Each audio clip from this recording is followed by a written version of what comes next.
for our class.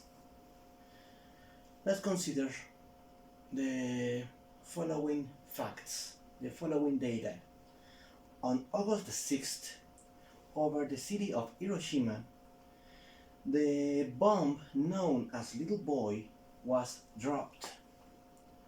On August 9th, over the city of Nagasaki, a second bomb known as Fat Man was dropped. By August the 15th, the Japanese surrender was announced. Okay, you have to consider the following data for our history and English lesson. Content and language integrated learning teaches both a subject content, as in this case history, and the language.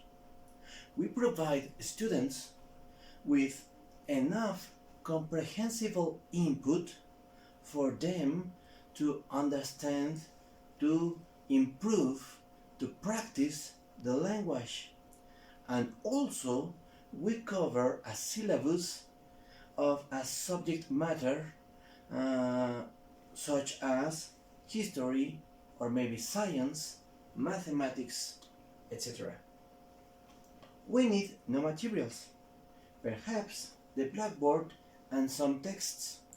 There is no such a thing as a difficult text in content and language integrated learning. What is important for our students is the complexity, the difficulty of the task. Let's remember that content and language integrated learning deals with three important elements. Procedural knowledge. The student has to do something, a task which they have to accomplish. The conceptual knowledge plus the target language, in this case English. So we need to provide the students with comprehensible input. Perhaps we could say intake, but we cannot forget the role of output. For content and language integrated learning, the output role is crucial. I remember from the methodologies we've been reading about the community language learning methodology that us as teachers elicit conversations from our students. In this case, for example, I can elicit some conversation about what they know about the Hiroshima and Nagasaki attack. Moreover, it's not just eliciting conversation. I want to engage higher cognitive skills from my students. Higher cognitive skills, not only repetition, but let's say analysis. I want my students to analyze why a little boy was dropped. 3 days later, the United States government decided to drop a second bomb over Nagasaki. Why? Why was it so important for them to prove the world and the Soviet Union they had more than one bomb? This was not a coincidence. So, I want my students to discuss, to analyze, to interchange their opinions about the reasons, not only the data, the facts. Okay, August the 6th, Hiroshima, August the 9th, Nagasaki, no. I want my students to analyze the data and to reflect on the reasons. I want my students to talk about this. I want them to use the language. I want to enhance peer communication. I want my students to produce the language, and I, as a content and language integrated learning teacher, I will guide my students' production. There are 4 types of activities. The first type is to enhance peer communication for academic purposes.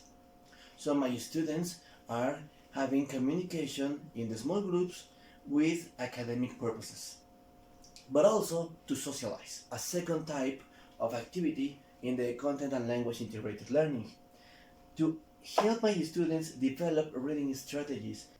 Perhaps I can even make my students research. This is very important for content and language integrated learning. I want to engage higher cognitive skills and make my students develop this procedural knowledge. There is a third type of activity, which is to guide my students' production. Okay, we have a discussion, a debate, or maybe they write an essay, the production. Okay, and the fourth type of activity, I have already mentioned this, to engage my students' higher cognitive skills. They are going to analyze why this happened. For me, as a content subject teacher, is important why.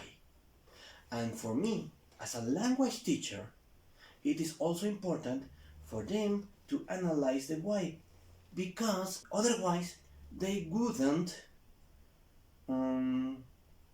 produce as much language as they could. Perhaps they could work in small teams where, okay, they are going to be Japan, you are going to be the United States, Great Britain, Germany. I want them to use the language. About all the literature we've been reading for these masters, I want to mention, I will quote, if I may, the pedagogical purpose of communication. Pedagogical purpose of communication. It is extremely important that we do not forget that the communication within our classroom must have a pedagogical purpose. And obviously, the pedagogical purpose, they have to communicate. In content and language integrated learning, there are 2 purposes: the subject content and the production of the language, of the target language. About the materials, I said I need no materials, but obviously it is easier and more interesting for my students if I provide them with some materials. And it is even better if they evaluate those materials. The use of the language is not limited to the content of the subject. I can also use the language to evaluate the materials. The teacher to evaluate the methodology, themselves, their peers, and obviously the materials. Learners must get involved, because when they evaluate materials, they are also developing higher cognitive skills. Evaluation, analysis, giving opinions, that's very important.